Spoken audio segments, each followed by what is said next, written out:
Top of the morning to you. Hey, Michael here. Grandkids call me Roo. Thanks for being on Roodoodles Live, 8:57. It's Saturday morning.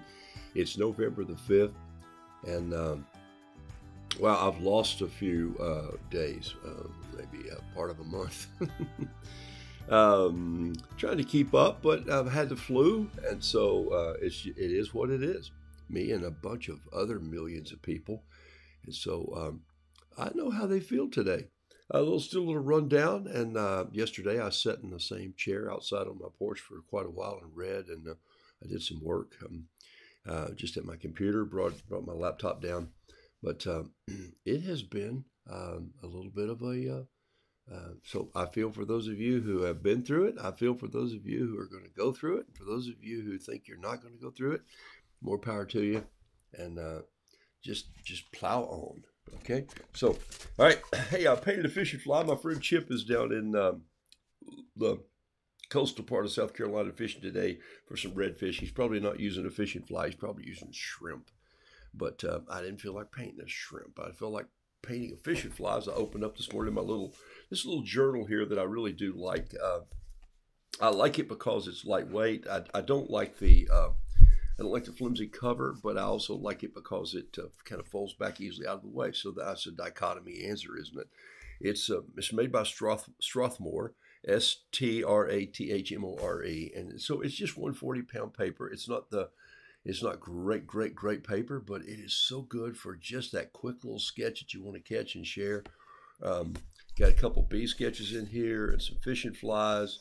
There's the time flies that I did the other day, painted my pocket watch. Here's a big old lobster that I did. This little hummingbird chasing a flower. Here's about 1, 2, 3, 4, 5, 6, 7, 8, 9 pages missing. So that means I gave them away somewhere in the world, wherever I was. Here's another little lobster that I just wanted to do, kind of mostly pen and ink, just a touch of blue. Here's another little lobster crawling across the page. And if you look real close here, I started with the pencil, which is pretty rare for me, but there it is right there. There's the little pencil sketches that I just sort of roughed him out in here, and then I just left the pencil sketches in there. I do that from time to time just because I didn't have the eraser that I wanted. I don't like erasing with these erasers. I like using a different eraser. And also, I like the look of a pencil sometimes. It just gives me that concept. If I'm buying art or if I'm enjoying someone else's original art, it gives me that concept of saying, look at that. They just sort of sketched it there and just left it. They said, nobody cares. It's an original piece of art. And so this was just my attempt of standing outside looking at a bird of paradise flower, and I just sort of painted it. And I wasn't paying attention when I painted it, which is, what's that old line? If I had more money, I'd pay attention. I just started just doodling right here, and I realized, well, it's way down here close, but so what? Most of my paintings run off the page anyway.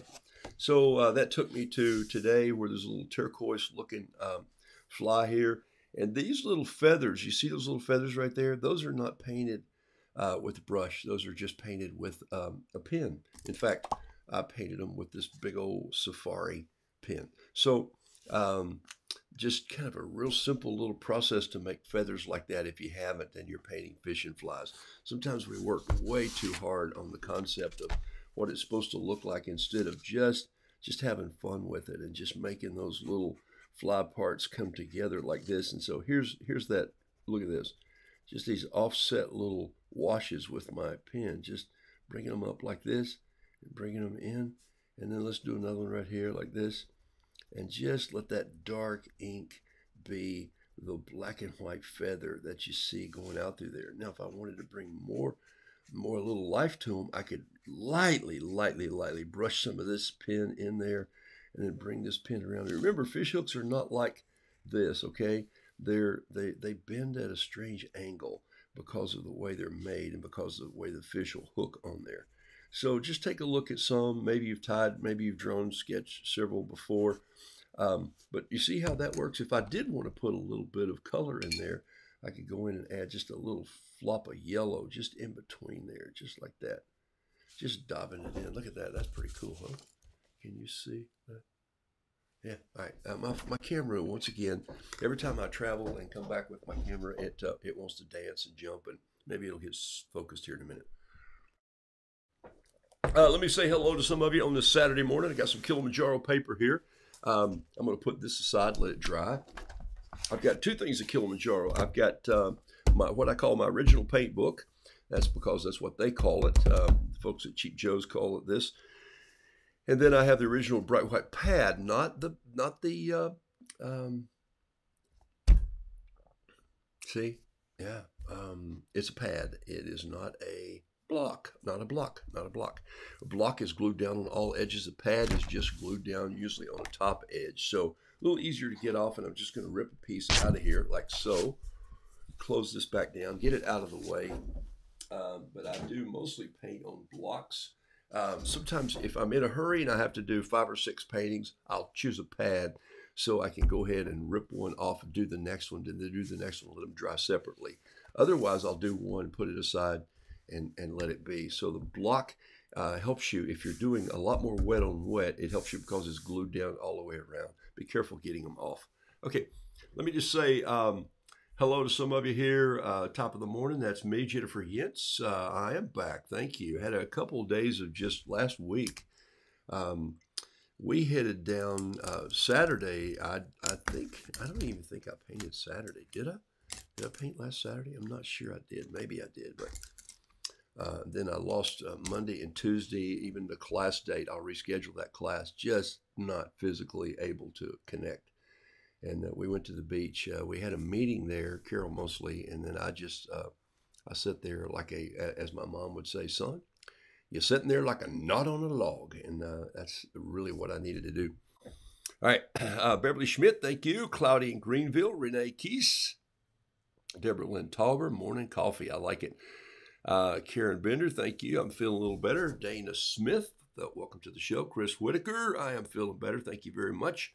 Lori Stanley Handelmeyer Henderson, thanks for being on the show. Pat Brooks, always a pleasure to have you on the show and see the things that you turn out online. Barbara Mayer, welcome. Linda Linhart from Always an Adjective with beautiful Ohio. Randall Taylor Craven, woohoo! Welcome. Marie Pikert, Sammy Olsler from, Gusty, Michigan. Michigan's always one of those to draw something. Dorothy Beasley says, yay, our Roo is back. Yeah, well, he's sort of back anyway, but thank you very much. Marion Alwad, thank you for being on the show. Catherine Brousseau, Deb Sprangler. Let's see, Laura Abbott. Thank you for being on the show. Patricia Hazel and Pat Thompson. Yeah, I read something that I didn't read it. Someone told me they read it. So here it is again. According to the latest scientific articles, it's the worst flu season since 1900. So, well, it was my worst flu since 1900. I'll tell you that because I don't remember the first one I went through back when Abe Lincoln was president. But I feel like I was here during that time, during this flu period. I'll tell you that right now. Joanne Rivas Anderson, thanks for being on the show. June Jones, always thankful for your happy attitude and shtick. That shtick is a good thing when you have sense of humor. Paul Lindy, thank you for being on the show. Linda Schleitning, always grand to hear from you.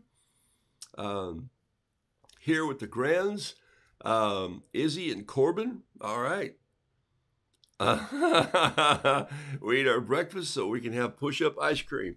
Boom. If I wasn't off ice cream right now just because of sinus stuff, I'd join you in a push-up. All right, that sounds fantastic. Mary Jones, thanks for being on. Going to be 70 in New Jersey today. Can it really be November? Just take it while you can get it. Heather Kuhlman, Nancy Catlett, Mary Spencer, Kay Spencer Rizal, Virginia Jean Reinhardt. Boyd, you guys got more names than Carter's got liver pills. Jason Nicholas, thanks for being on the show. Off to New York City for the day. Man, get into that city and eat a hot dog off the street for me. Maybe. Yeah, go ahead. A little kraut and cheese on it and sketch something fun. Skeeter Powell, blessings to hear you, man. Blessings to you. I hope you're doing well down in Greenville. Denise Albright. JJ Dask, good morning to you. JJ, saw you finally got your name squared away. Yeah, it was a different email address on the Rue Back to One painting class that we did this week.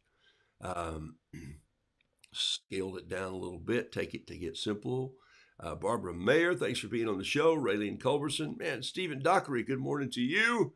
Making birthday breakfast for my oldest. Crepes on the menu. Yeah, man, a little extra vanilla in those crepes, and I'll smell them from here. A little Madagascar vanilla. Got you on that one. All right. So here we go. Elise McQuillam, thank you for being on the show. Pat Lightbody. Golly, look at you guys pile on. I love it. I love it. I love it. All right, here we go. Let's paint something this morning with a fountain pen. And let's go back to get the old trusted. This is not the fountain pen that started the show. It's here. This is the fountain pen that I painted with the first time I've ever used a fountain pen. Hey, I'll just tell you, I'll probably have to stop every now and then, hit the snooze button, or the as they call it, the cough button, and maybe have to hit maybe sneeze or blow my nose or do something. But I'm not contagious through the web, so you're in good shape. In fact, I'm not contagious now anyway. I've just got the cotton pick and sniffles, and it's horrible. But I have those most of my life anyway. So this was the first fountain pen. This is actually it was a German-made pen that my kids gave me as part of a kit. And you know what? It's just funny. This was actually, Carol bought it for them many years ago, and it came in this set right here. There's the pen that was there, and look at this. I've carried this pen in my pocket forever. There it is. By the way, both of these pens had a velvety wrap on them that wore off a long time ago. And this one, they were both black. And look at this one. I've carried this one every day in my pocket for probably the past 26, 27 years, maybe a little more than that, something like that. They gave these to me way back when we lived in Florida.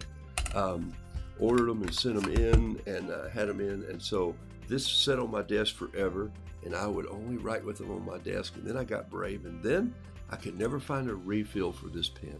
It just didn't happen. The company had gone out of business, and I searched as best I could, and I went to pen shops all over the Southeast. I went online when I finally could get online, when we started that process, and never found the refill until about 12 or 15 years ago, 10 years ago maybe, when I started painting with or sketching with Pentel pens. And then it wasn't until the last few years that the Pentel Intergel pen, one day I thought, why couldn't I get this to work in here? So I took this all apart, and I shortened the spring, and I did a little modification here, and this has a number 5 Pentel Intergel in it. So now when I carry this pen to sketch with, I'm actually sketching with one of the pens that I really love, and that's the Pentel Intergel needle tip. And so it takes me a while, but I got the pen I wanted. And so now I can order these refills. I'll probably have to order a dozen soon, because I'm sure in the next year or two they'll quit making this pen, and I'll be frustrated. So I'm going to get some. This pen, of course, the refills always skipped and hopped, and it didn't write perfectly. And I've started using speedball, short little speedball fills in this. So there they are there. And so this became the first fountain pen, needs a little oil on it, doesn't it, that I painted watercolor with. And it was that day for me, when I was painting with watercolor, with a fountain pen, and I happened to just sketch something. I didn't reach over for a pencil or any kind of pen I was trying to find that I loved at the time. And I sketched with that pen, and I touched a brush to it, and the ink took off. And I went, what? That's the best thing I've ever seen. And so it's because of that that I fell in love with the about, oh, it's been easy 10 years ago. I fell in love with the Safari. This is the Lamy pen, German made pen, very inexpensive, $16 or $17 for a fountain pen. Come on. And then, of course, from there, it's all the fountain pens, the Pilot pens, the Kakuno pens, and the Preppy pens. And so that's kind of how it all started. So what I thought I'd do today is just sketch a little rooster here with this pen and show you what I loved about this pen so much, and what I really love about sketching with a fountain pen and just letting it be the painting. So here we go. This is a 9x12 Kilimanjaro, 140 pound, 100% rag cotton. This pen is not going to do great on this rag cotton. It's going to drag a little bit, okay? But that's okay. I'm going to take my time and just push it down a little bit and let it try and skate the best it can. If I push too hard, it'll block into some of this roughness on the paper. Remember, it's 140 pound. Here we go. Let me just throw a little bit of music on here again, and I'll just sketch a little rooster here for you. All right. So I'm gonna start with this beak, always do, but remember now I'm using this fountain pen. Okay, so there we go. Bring it down, and even though I'm sketching with the fountain pen, I'm just letting it sort of roll in there a little bit like this. Bring this down, bring this over, bring his tail feather down like that. This one's behind that one. This one springs out to the outside. There's another one behind that one. You're gonna go in here and just push in some lines like this, just letting it just slide like you were cross hatching with a pencil. Just have fun with this fountain pen. One of my favorite fountain pens still. It's just so fun to glaze over the work with it here. Put a little piece in here, drop a little eyeball in there. That eye looks a little frustrated. There's a little more joyful. Probably frustrated that I hadn't painted with this pen in a while. And then there I'm just making my little jaunts down and drop a foot toe in there. The middle toe's always longer. Come back, put this one here. And then maybe I'm just going to bring this one out here and do what I do with rooster feet. I'm just going to hang it out there to dry a little bit and bring it back underneath like that. Put a little bit of just some underneath feathers here like this.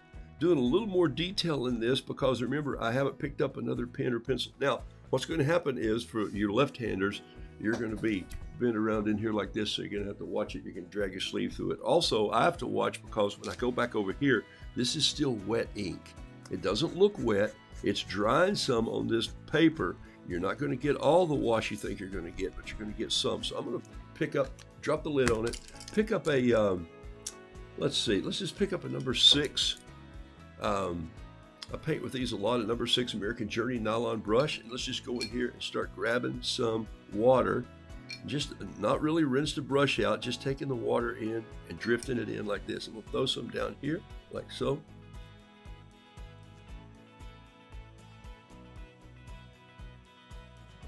This is just ink, and we forget what a beautiful color we bring to watercolor by ink. And you say, well, ink's really not watercolor. Well, it really is if it's diluted by water. It's not oil-based, it's ink, it's water-based. In fact, Sumi ink, the great Japanese ink, is made by rubbing burned pine stones and glue, sometimes squirrel or rabbit glue, glued together over and over and over on a stone until you start to create this charcoal colored water, and it becomes the ink that you paint with. Who would have thought of that? Those people who had to make ink, who had to make it out of natural pieces. You know, you can paint with beets, you can paint with carrots, you can paint with strawberries. The ants might carry your painting off, but you can do all that kind of stuff. So here it is. So you see how beautiful this looks. Now, one of the things you can't see, I'm afraid, in this, but if you're sitting where I'm sitting, then there wouldn't be room in this chair. But my point is this, that's a green tint to it. And it's really kind of cool. It's got this little bit of green because the more water I put in this, the more water I put, or the more ink I put in here, and then the more water I put in the ink, something happens. Now, right now, I've got a little something that's happening that's the water is stopping up the end of my pen. So I'm going to go in here and I'm going to bring down some lines like this right here. Just a little different look. And then I'm going to go in here and crosshatch this just a little bit.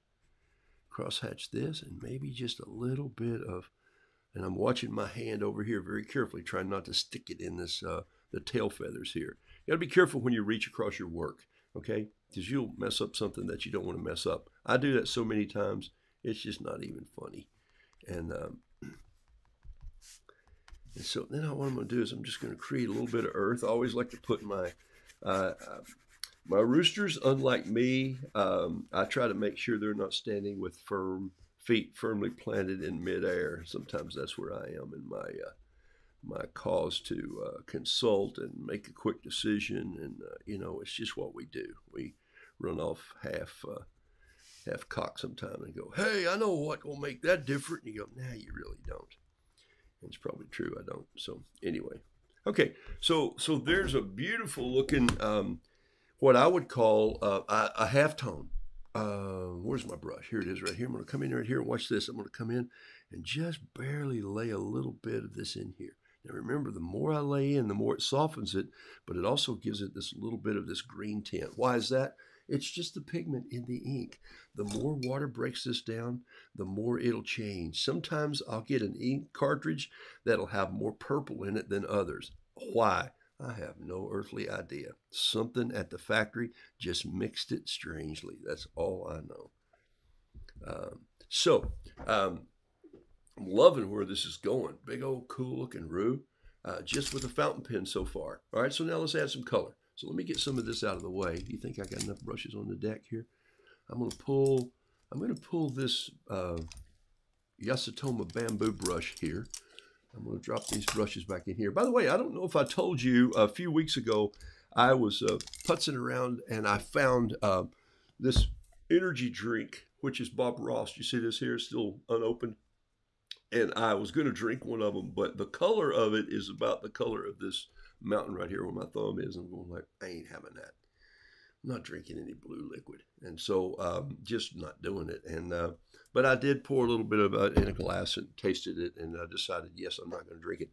But I did cut the top off of one like this. Can you see that?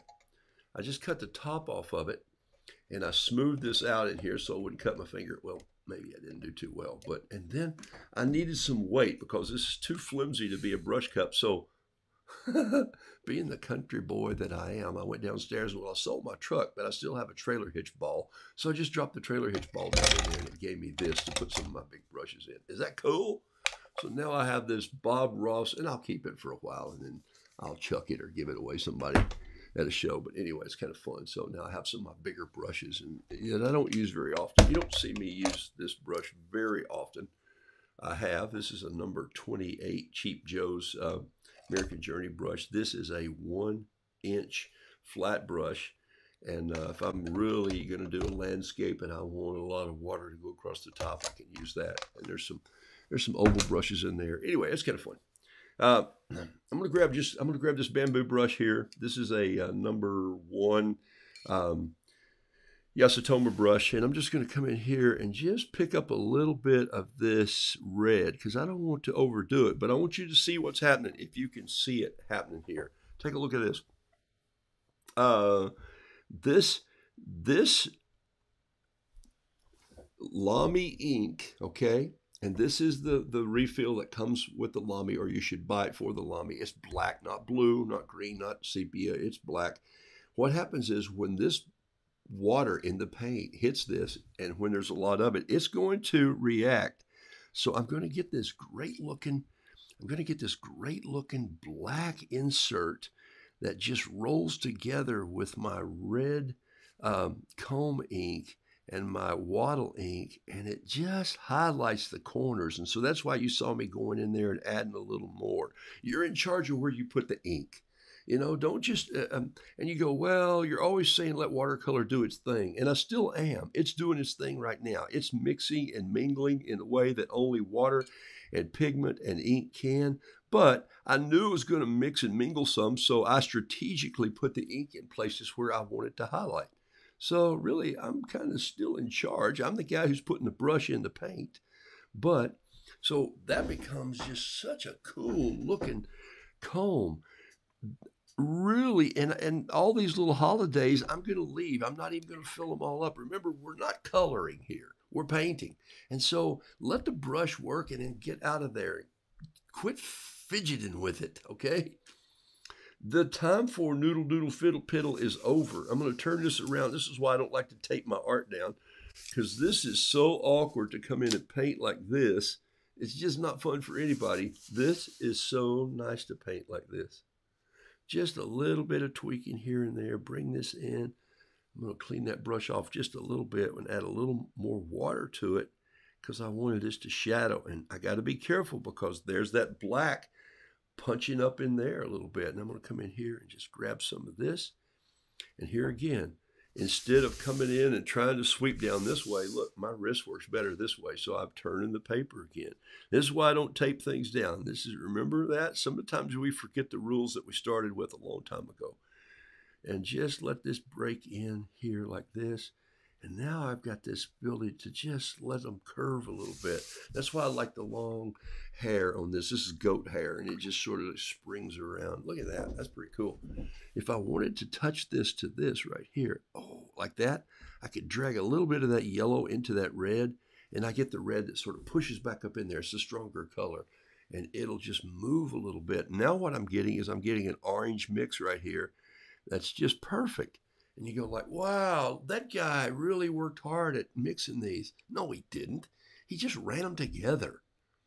There's a cool word for that I found this week. It's called sumatu, and it actually begins with an F, F-S-U-M-A-T-O, but it's pronounced fumatu, S-F-U-M-A-T-O, and it's a blending of colors. And I didn't know that word until I met Sarah Pittman. Sarah is from Atlanta, Georgia. Sweet young lady. She's married, lives there with her husband. Didn't have time to really talk about what he did, but I wanted to just talk to her about her art a little bit. And I shot this quick little video that I want you to see. Every now and then you come across, and I'm going to let this dry for just a minute, then I'm going to come back to it. Every now and then you come across an artist who has just a completely different style. You just go, okay, that's different. I have not seen that. Have I seen something like it? If I have, I couldn't recall it. I looked at it. I stood in front of these canvases and this paper art that she had done. And I went, this is different. This pulls me in. I'm not a great abstract fan because it doesn't connect with me.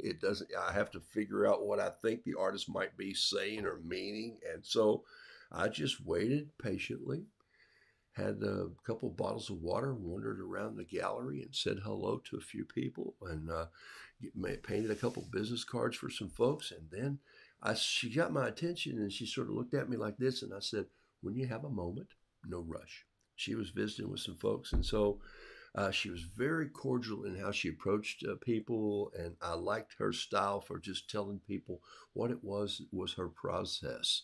And I love that.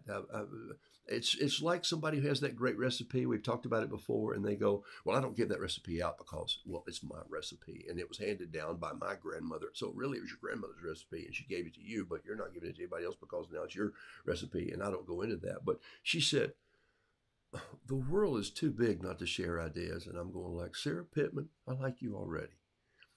And so I said, but tell me about this piece of art. I want to talk more about your others, and I want to shoot some of that for the folks on my show who watch and listen and who work hard at thinking like an artist. And she asked me the question. She said, are you an artist? And I said, no, but I think like one, Sarah. She goes, oh, what a great answer. And I said, well, thank you very much. I know a lot of people across the country right now who say they think like artists. And I said, we have a great time together, and they're painting some fun stuff, and we keep up together. And she said, That sounds so fun. And I said, it is fun. It's a great community of people. I said, they encourage me. Sometimes I encourage them. And so we talked for a little bit.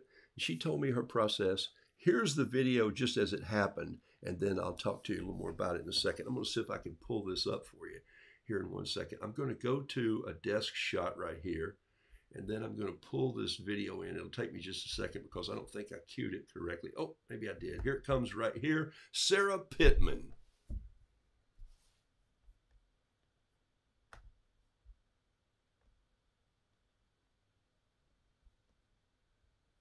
Maybe.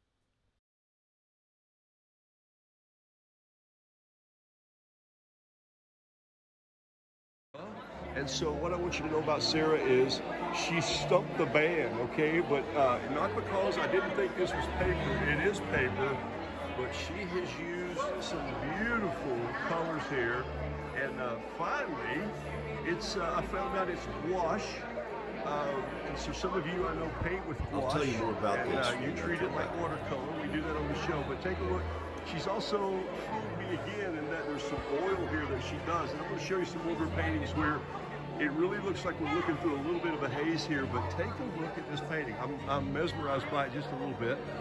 And it's called Kyoto Daydream. So what's Kyoto? Japan, and I'm going to be there next Saturday. You are? Yeah.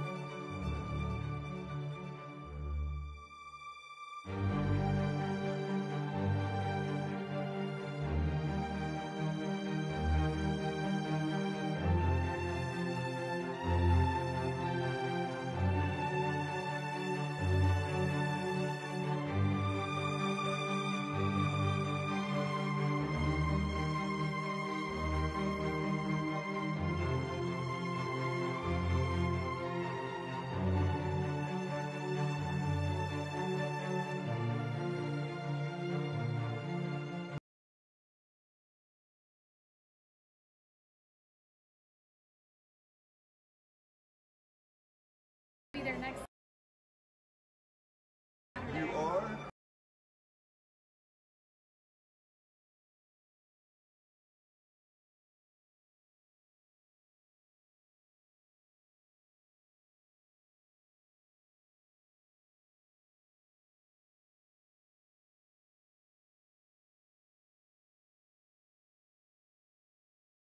Heads up and desk.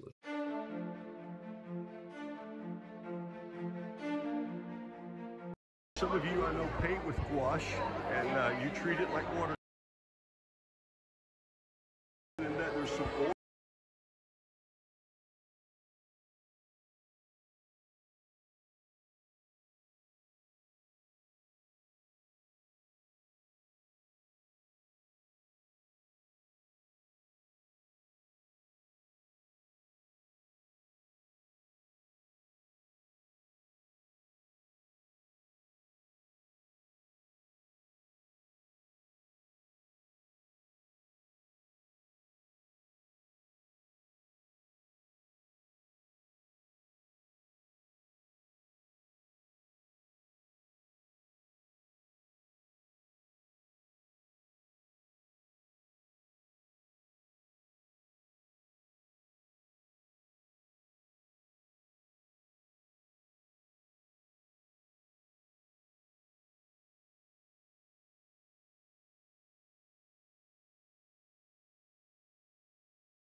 she's also fooled me again in that there's some oil here that she does. And I'm going to show you some older paintings where it really looks like we're looking through a little bit of a haze here.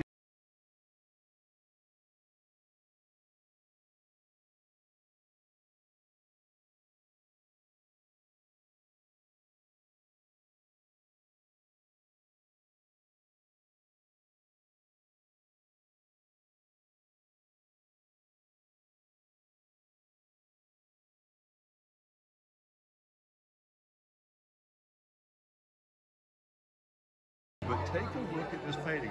I'm mesmerized by it just a little bit. And it's called Kyoto Daydream.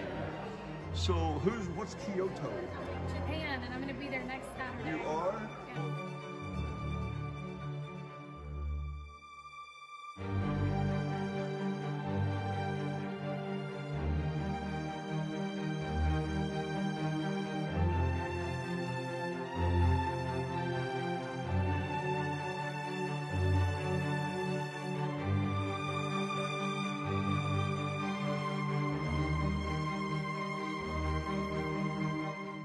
All right. So let's see. Track was muted. So maybe you lost me because I don't know. They may have cut me off. Did they? Did it's gonna be frustrated if Facebook may have froze me over a piece of music which I own. And that's the most frustrating thing in the whole history of doing live streams. So sorry if they did.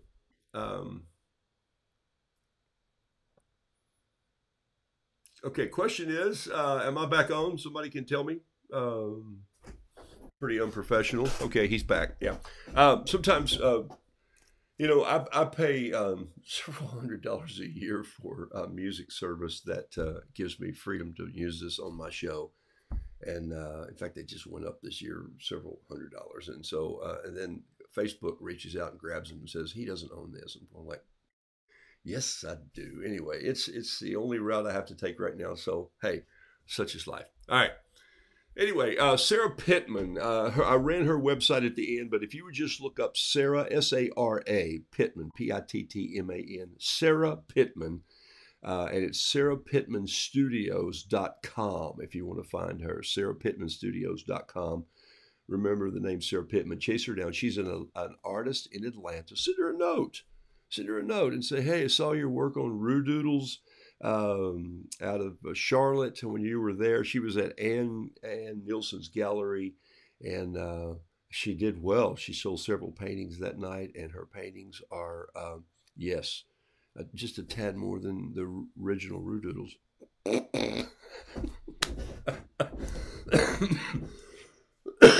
So, loved it much. Great artist to talk to. Get out and talk to artists when you can. Ask them about their process.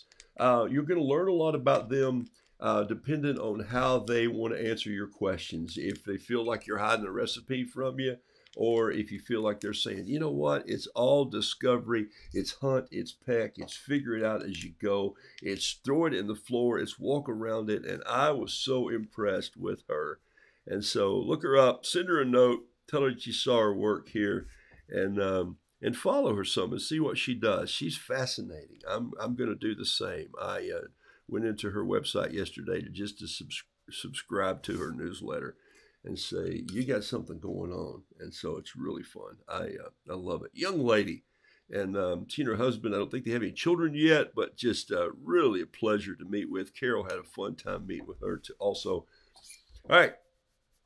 So, wow, I'm going to paint a couple other things here before I go today. I wanted you to see that video, and that's what happens when I go out and see artists. That just happened the other night. I felt well enough to go to this opening and just say hello to a few friends, and then came back home, had a little soup. Carol has just made some marvelous soup and some favorites and a little pot roast here and there, and so it's taking care of me greatly.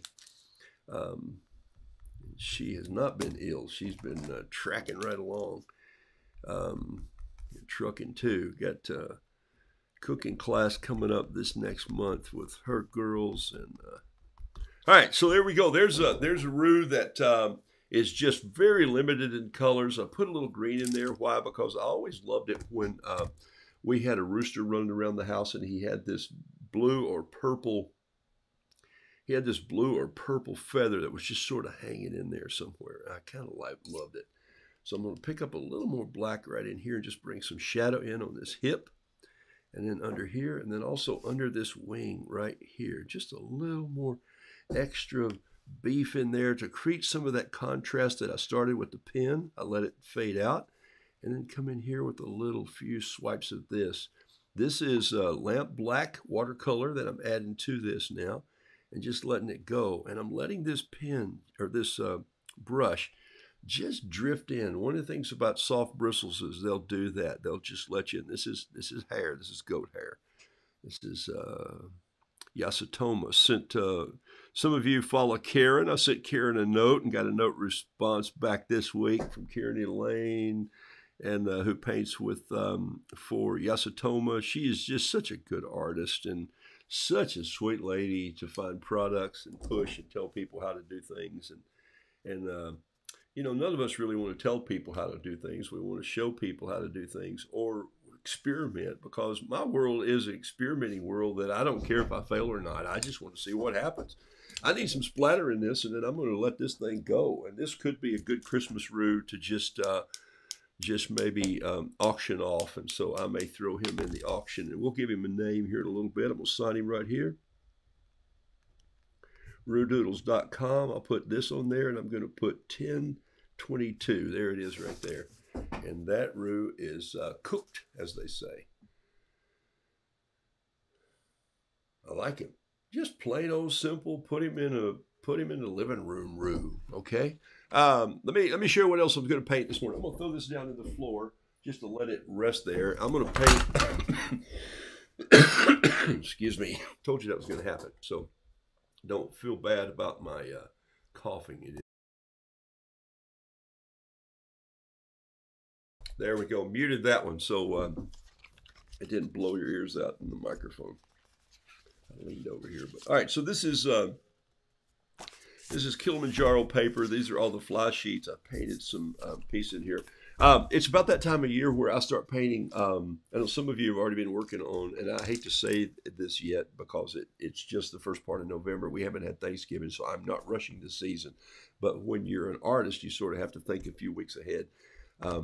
And so I've had to do 5 or 6 Christmas trees that are going to some friends across the country, new friends. I met them on the street literally and handed one of them a little bee. And she came back and said, I want to order paintings, Christmas paintings for my friends.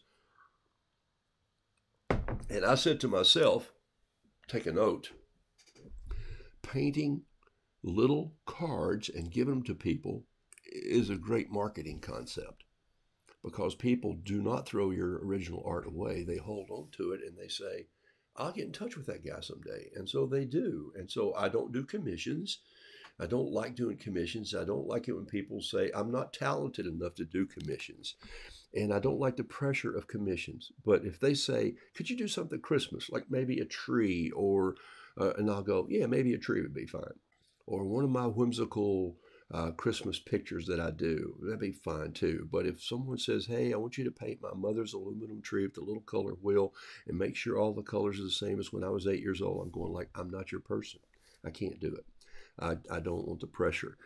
In fact, I painted a painting for a magazine yesterday, and I'm getting ready to paint Grit's new winter January, I guess it's January, February edition.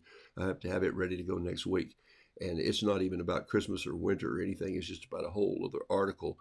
And they send me 3 or 4 topics and let me pick, because they know if they put me in a box, I won't be able to deliver what they're looking for. I'm just going to make anybody happy with a commission. It's not my style. Some of you have that gift. Some of you, it's a God-given gift, and you can paint a face that looks like a face. No. Not going to happen. So it's when people say, gosh, would you paint my goat? Or could you paint an elephant that we just bought at the zoo? No, can't do it. Okay, so I'll just give you an idea of how my brain works. And it's okay. I can just say no. This is the Pentel Energel 05 pen, needle point. Yeah. And Chris says she's working on trees today, and Chris does great trees. Some of you do. Did I put 1022 on there? It's 11. Yeah, thank you. That's funny. All right, 1122. All right, so I'll have to turn that zero into a one. It's 1122. I made myself a note over here. Art. Yep, I told you I lost some time. All right, so I do these trees in the roost style. You may have ways that you paint trees. You may have ways that you create trees. I'm going to try to do a little 5 or 7 minute tree here just to give you an idea of how I do these very simply. And so I'm just going to start here at probably about something 5 by 7. How do I know I'm going to be within that? Well, this paper is what is 5.5 by 9.5. Okay, that's exactly what this paper is. I just know that to be true. So I'm going to put some tape on the side of it here, just like that. And remember, I put this tape on my shirt.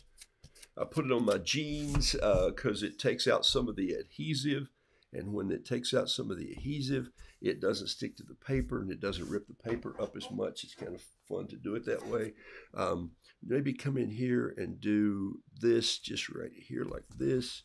Let's see, I should probably put a piece up here just to tape this one off just to be different. Let's see. And I wanted this to be about, I wanted to frame about 5'7". So let's see. It's going to go a little under 5'7". In fact, that's 4 because that's cutting it out some. So let's just do a 4x6 and we'll just let it just roll in about right here and just let it fall where it falls in the frame. I'll take this to the coffee shop today because they probably need a Christmas piece. They sold a couple paintings last week. So I'm going to come in here and I'm just going to start a little fir tree. Okay, a blue spruce or a fir, probably a fir, spruce or a little more detail. So this is just a random little Christmas tree. So I'm going to start right here, and some of it's probably going to come close to the edge. I'm not going to center it. I don't want something centered. I want it off-centered just a little bit. So I'm just going to come in here, and I'm going to do the upright part, and then I'm just going to just let my pen just sort of be the limbs. I'm just going to have it come down like this, and this one comes out a little more. And this one, just these little bitty spikes on the end. Some of you get very detailed. I'm not going to get that detail. Why? Because it's not my style. The other thing is I'm going to add details somewhere else. So I just want the tree to be sort of the tree. So I'm just coming down. I didn't draw the trunk first. I'm just letting it fall as the rest of this falls. Is this the right way to do it? I have no idea. This is just how I do it. And you're going like, well, man, it sure has got some skinny limbs on it. Well, I'm going to add a little bit of color in there, but I'm going to come on down a little bit and just making them a little wider at the end because somebody went up on the mountain and they trimmed this tree up every year and a half to make sure that it was looking like it was supposed to look. And then I'm going to just put all my trees in buckets. I do it since I started drawing Christmas trees. Just with a bale on it right there, a little 5-gallon bucket, and there it goes in there with some rust coming down the bucket, and then just some, and then I'm going to just draw a little box right here like this, and in that box I'm going to put some Christmas ornaments, just a few, just like that. Maybe a little, maybe it's an apple box. Don't you love it? I love apple boxes because they're wooden and you can stand on them. And I wasn't into having my mouth washed out with soap, but washed out with an apple's not that bad. So didn't want to be on my soap box when I was a kid. I wanted to be on my apple box. So I still have apple boxes today. All right, so there's a little bit of how I've crossed in some of the branches, and there they are. That's more branches than this tree needs. Look at this. I'm going to come right here and I'm going to do one Christmas ball right there. And I think I'm going to do another one. Nah, it's too simple. I'm going to do another one right here. Just hanging on that lower limb. There's a little Christmas bulb right there. And then I think I'm just going to put some bulbs over here like this. Can I do this before? Oh, yeah, I can get this done before the end of the hour. Easy. A little 10-minute painting here of Christmas. And not Christmas, just the Christmas decor. I think the staying on this is really, it's not about the decorations anyway, people. It really isn't. So don't overdo it. Just have fun with it. Let your grandkids be involved. Let your family be involved. If you got family to be involved. If they don't want to be involved, tell them to go fly something. A kite. Okay, I'm going to use a number 4 American Journey interlock nylon brush. There it is right there. And just need a little bit of music here. Let's see if we can find something that sounds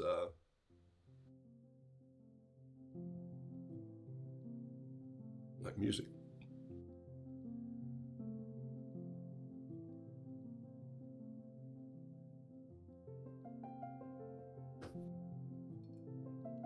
Now, what I have here is an embarrassingly amount of a lot of greens. There's sap green, there's spring green, there's olive green, there's leaf green, there's who knows what. And over the years, I've just kind of piled a few extra ones in here. Sometimes I'll be at Cheap Joe's and I'll go, there's a green I don't recall. But right now I'm reaching into the spring green. Why? Because we're going to start the light colors first, and a little extra water on this brush. So I'm just touching it to this, touching it to this. And notice I'm breaking some painting rules already. I'm not painting with the brush. I'm just jabbing it in. And people say, don't dab your brushes. Like, who are those people? And why are you telling me how to paint? Stop doing that.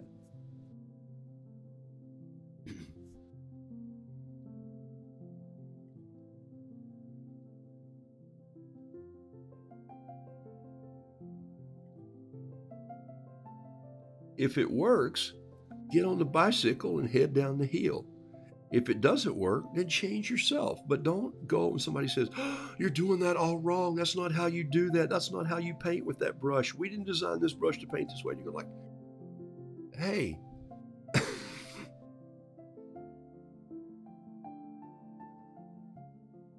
Look at this. I'm putting a little bit darker down in toward the middle of the tree. Why? Because it's thicker in there and there's not as much light getting through, and that's why. And so maybe a little darker even so, and maybe some of this really dark green. So without me worrying about mixing over here and creating all the different greens, I'm just jamming it in there like this and making it work. And look at this tree.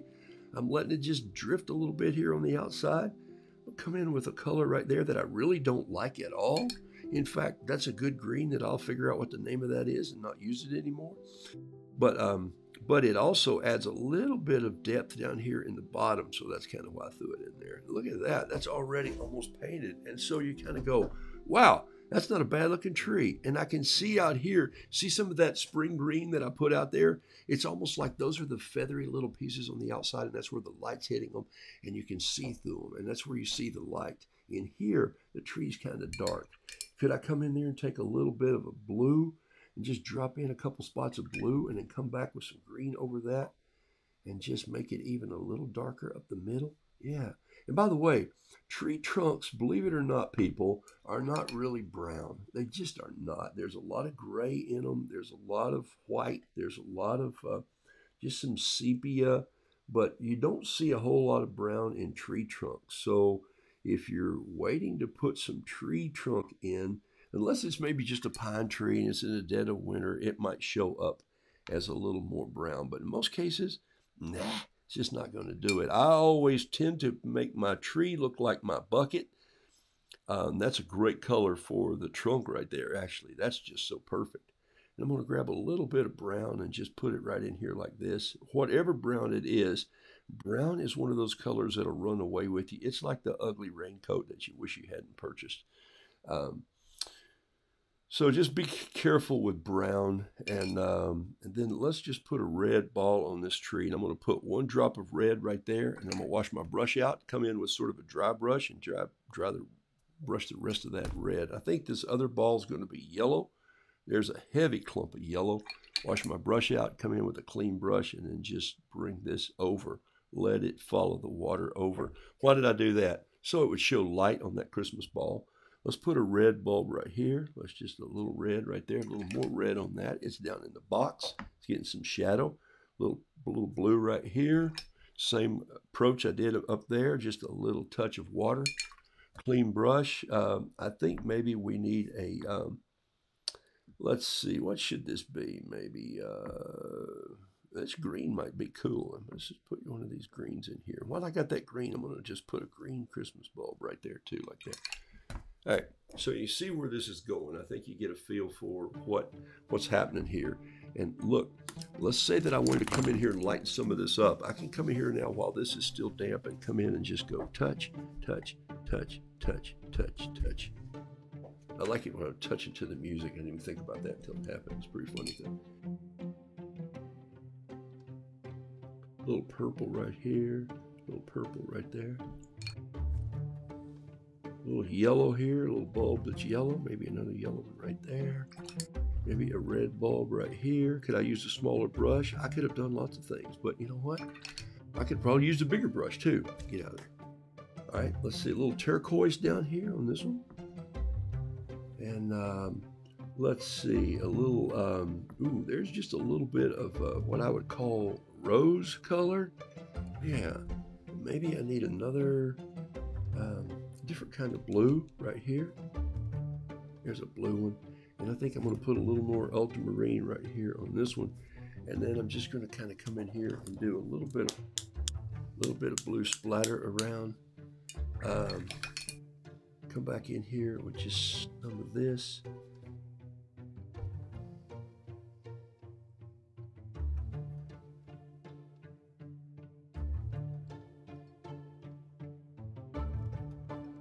Too much.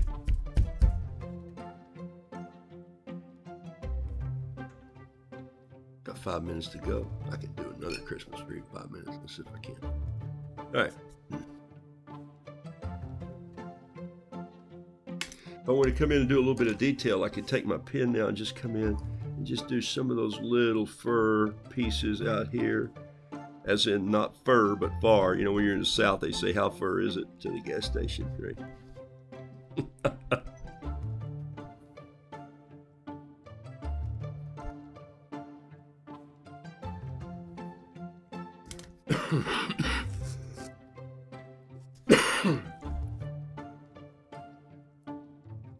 Now I got a clean banner all the way around that, and there's your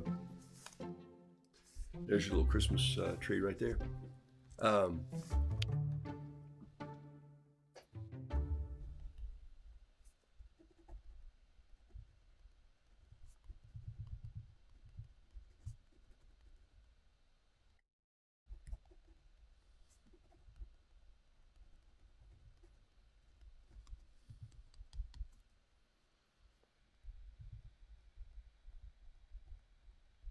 It's never been about the decorations. There's your Christmas piece for today right there. Could you add to that caption? Sure you could. Hey, I got 5 minutes to go. Watch this. I'm just going to do a little tree right here that's in a tree stand. You know those little tree stands that your dad made out of 2x4s when you were little, and you just nail the little tree in. And we're going to take that little tree like this and just bring it over, and then come down here like this. And so it's got just this little shaky. Now this time I'm doing something completely different. What am I doing? I'm actually drawing this tree first. The whole trunk of the tree.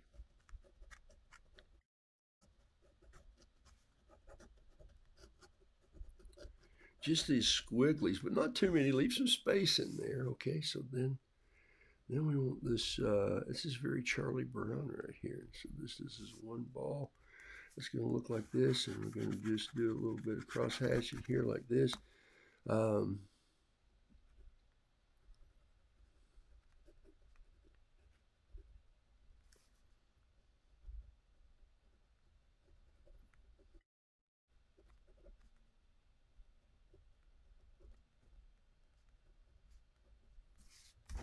And then let's finish here. Got 3 minutes to go. Can we do it? I think so. Let's just go in here, grab a little of this like this, come back and just get a splash in. Look at this.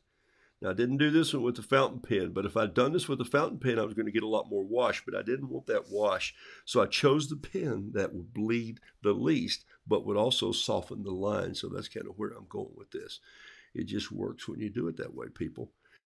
It comes from failing and trial and error, and it works. And so have some fun with this, and don't get too ahead of yourself, and don't try to make a Christmas tree like Hallmark. Just paint one from memory that you see in your mind. Paint the scraggly little tree that you grew up with at Christmas, for heaven's sakes.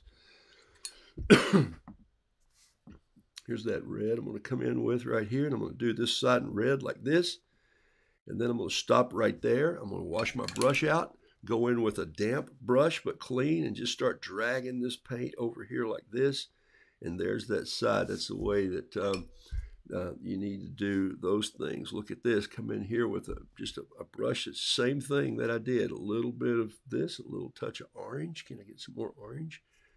Can I get some orange? The old pastor would say. Can I get an amen? Okay.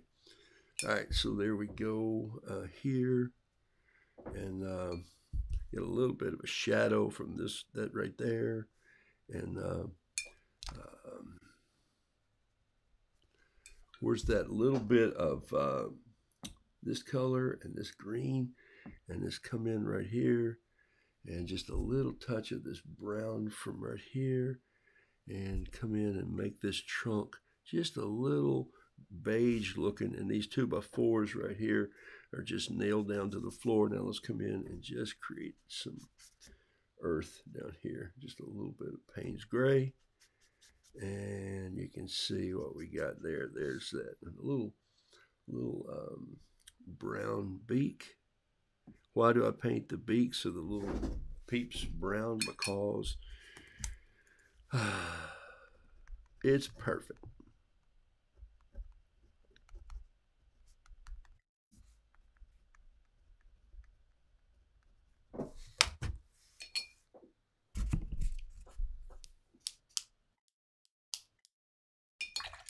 All right, so that's what it takes right there to do a little bit of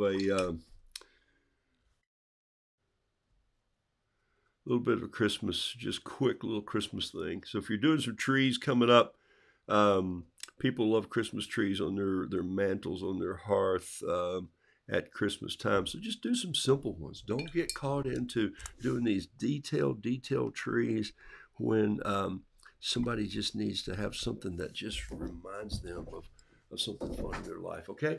All right. So there you go. Is there even silver watercolor? Oh, sure. There's gold. There's silver. There's all sorts of things. Okay. As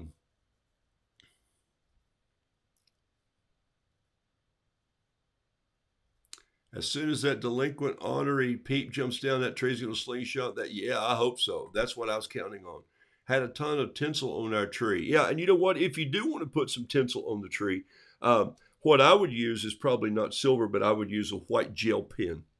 And I would just drag some of that in there. Find a white gel pen. I don't have one in it's over there. And so there's a couple companies that make really good ones, and there's a couple companies that make some really bad ones. Yikes. I'll have to tell you my favorites, and maybe I'll remember to do that in the next few weeks. You can also get a little silver Sharpie if you want to and cheat. Nobody says everything has to be watercolor, and just put a little bit of those in there. But be careful that you don't overdo it and you don't make them just look like threads. You know, give them a little bit of a shimmer and a twist. You can do that, okay? All right. Going to have to go from Oregon, my home, to Charlotte, North Carolina, to that coffee shop. Excuse me. Tissy, thanks for being on the show. I don't think I said hello. And Susan Howard and Sue Kane, I missed you. Jacqueline Browse, thanks y'all for being on today. Glad that I could even be up doing this. Just right now, it's probably time to go take a nap, okay? See you guys the first of the week, and we'll try to get back on the schedule, good Lord willing, all right? And I think in the next week or so, I'm running up to Boone to see the folks at Cheap Joe's. And so I'm going to go, and I got to pick up some supplies.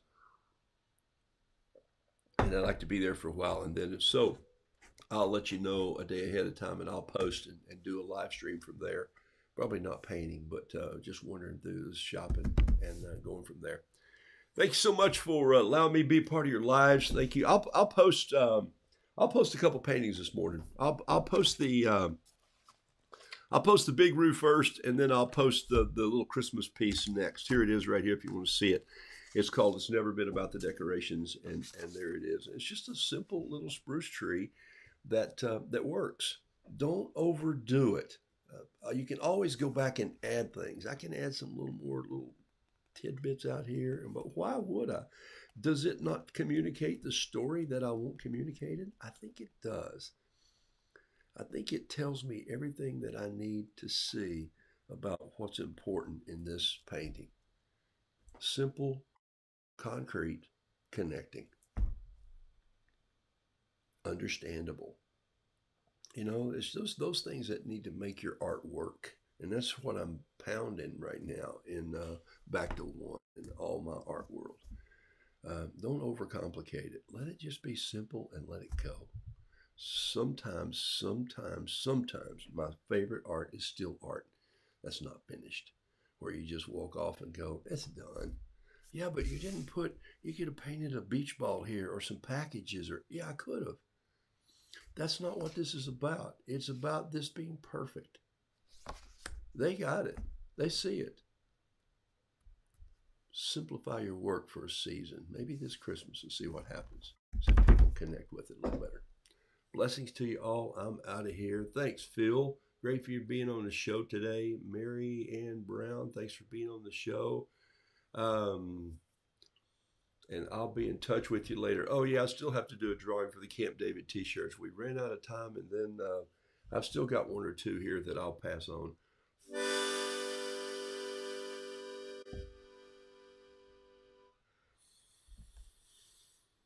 I'm out of here. Hey, take a sip of your tea right now and look over to whatever you look at a list of people on, and just remember someone to send a little note to today. Would you do that? Everybody needs encouragement. All right, I'm out of here. Got another text I need to send right now.